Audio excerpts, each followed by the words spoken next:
ನಿನ್ನೆ ಆಗಿರುವಂಥ ಆ ಘಟನೆ ಅತ್ಯಂತ ತೀವ್ರವಾಗಿ ನಾವು ಖಂಡಿಸ್ತೀವಿ ಅದು ಸಮಾಜದ ಗುರುಗಳಾಗಿ. ಅದೇ ಯಾರೇ ಆಗಿರಲಿ ಆ ರೀತಿ ಶಿಕ್ಷೆಯನ್ನು ಮಾಡಬಾರ್ದಾಗಿತ್ತು. ಆ ರೀತಿ ಲಾಠಿ ಚಾರ್ಜ್ ಮಾಡಿ ಅಮಾಯಕ ಪಂಚಮಸಾಲಿಗಳಿಗೆ ಗಾಯ ಆಗಿದೆ. ಜೊತೆಗೆ ಅದರ ಜೊತೆಗೆ ಪೊಲೀಸರು ಕೂಡ ಗಾಯ ಆಗಿದ್ದಾವೆ. ಇದಕ್ಕೆ ಯಾರು ಏನು ಮಾಡಿದ್ದಾರೆ ಸೂಕ್ತವಾಗಿರುವಂಥ ತನಿಖೆ ಆಗಬೇಕು. ಯಾಕಂದರೆ ನಮ್ಮ ಸಮುದಾಯದ ಜನಗಳು ಸಾತ್ವಿಕರು, ತಾತ್ವಿಕರು, ಸಮಾಜ ಪರವಾಗಿ ನಿರಂತರವಾಗಿ ಹೋರಾಟ ನಡೀತಾ ಇದೆ ಕಳೆದ 4 ವರ್ಷಗಳಿಂದ.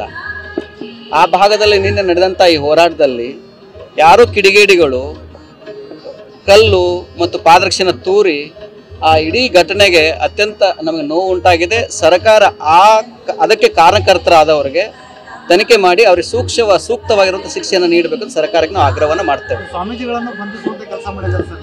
ಒಂದು ಸರ್ಕಾರ ಯಾರೇ ಮೇಲೆ ಕೇಸ್ ಹಾಕಿರಲಿ ಆ ಕೇಸ್ಗಳನ್ನ ಸರ್ಕಾರ ವಾಪಸ್ ತೆಗೆದುಕೊಳ್ಳಬೇಕು.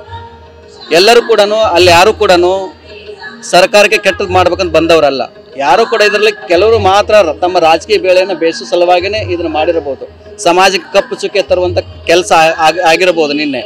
ಆದರೆ ಸರ್ಕಾರ ನಿನ್ನೇನು ಯಾರ ಮೇಲೆ ಕೇಸ್ ಆಗಿದೆ ಆ ಕೇಸ್ಗಳನ್ನ ವಾಪಸ್ ತೆಗೆದುಕೋಬೇಕು ಮತ್ತು ಅವರಿಗೆ ಸೂಕ್ತವಾಗಿರುವಂಥ ಚಿಕಿತ್ಸೆಯನ್ನು ಕೊಡಬೇಕು. ಅದು ಸರ್ಕಾರದ ಜವಾಬ್ದಾರಿ. ಅದು ಕೇವಲ ಅವ್ರಿಗೆ ಅಷ್ಟಂತಲ್ಲ, ನಿನ್ನೆ ಕಾರ್ಯದಲ್ಲಿ ತೊಡಗಿರುವಂಥ ರಕ್ಷಣೆಯನ್ನು ಮಾಡ್ತಾ ಇರುವಂಥ ಪೊಲೀಸ್ ಅಧಿಕಾರಿಗಳು ಕೂಡ ಗಾಯ ಆಗಿದೆ. ಅವರು ಕೂಡ ನಮ್ಮವರೇ.